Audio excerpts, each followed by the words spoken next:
You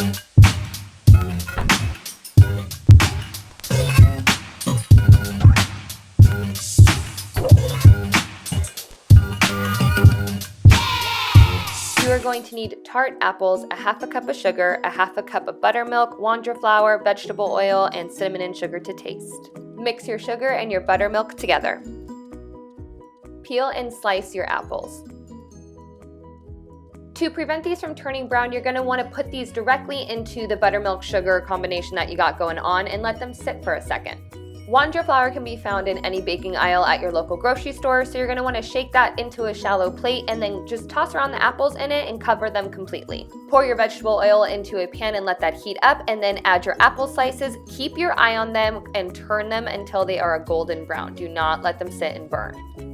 Put these on a wire rack and then immediately shake your cinnamon and sugar mixture to taste, and then you're also going to flip them over and sugar them again. For the dip, you're going to need Cool Whip, 4 ounces of cream cheese, and caramel. Take your cream cheese and whip that up. I then added 5 big spoonfuls of Cool Whip. Add your caramel to taste, and then you're going to whip that up and put it in a serving bowl, and voila. Words of advice is I would not prep these the day before. They are best served straight out of the oven, so make the dip prior, then the fries and serve. Is it good? Hell yeah. So good. Heaven is going to take it over right now, but for this next one, you're going to need chocolate chips, candy melts, Oreos, vanilla extract, cream cheese, and Nutter Butter bites. Get 2 bowls and put cream cheese in one of them. Then you take out Oreos. Separate the cookie and the frosting. The cookie goes in one bowl and the frosting goes in the other.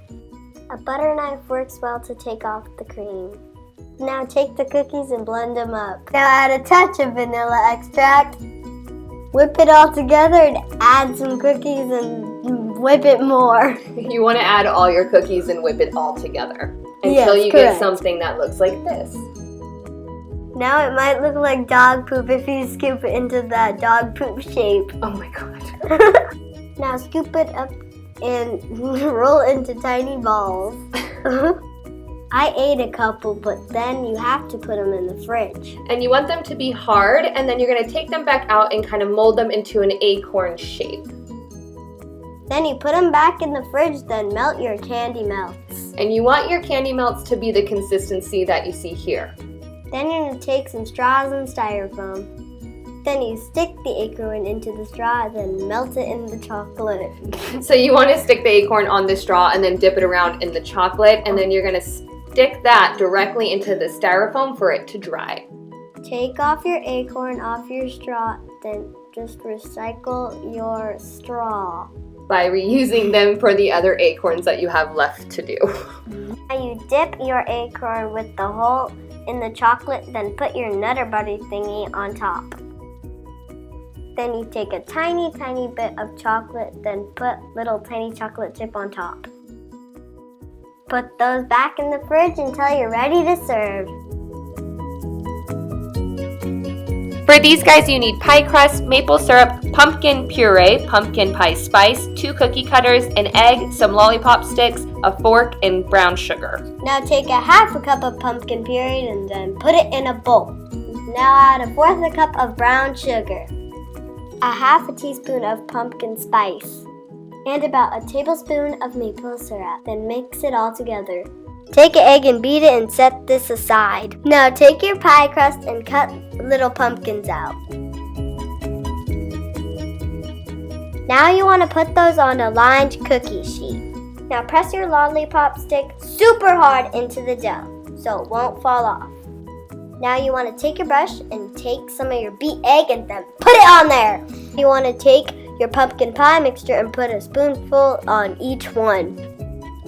Now take your second layer of pie crust, then put it on top. Now fork that baby! Now you're going to take your fork and smush it down on the pumpkin pie thingy. And you want it to close off the layers. So you want to press pretty hard and make sure it's sealed all the way around. Brush the top with egg. Now you want to pop it in the oven at 350 degrees until golden brown. This is totally optional, but you just can grab a can of frosting, maple syrup, some pumpkin pie spice. You're gonna spoon in some frosting into a bowl and you're gonna microwave that up until you get about this consistency, which is like 20 seconds. Add pumpkin pie spice to taste, and you can add a little bit of maple syrup, blend that all up and drizzle it over, and it gives it a nice sugary to the savory. Quick tip, if you do not press the stick into the dough like we showed you before, it actually falls off after it's baked, but if you do press it super hard, then it doesn't.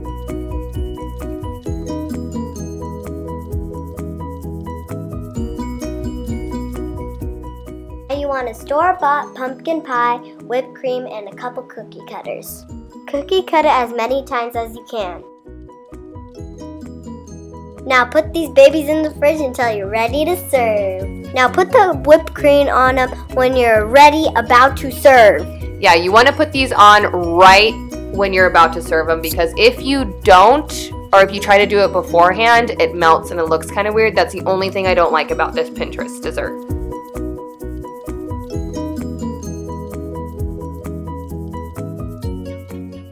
And there you guys have it. These are simple, easy, Pinterest-tested desserts. I hope you guys enjoyed this video. Don't forget to give it a thumbs up if you liked it and hit that subscribe button. And I will see you all next Wednesday.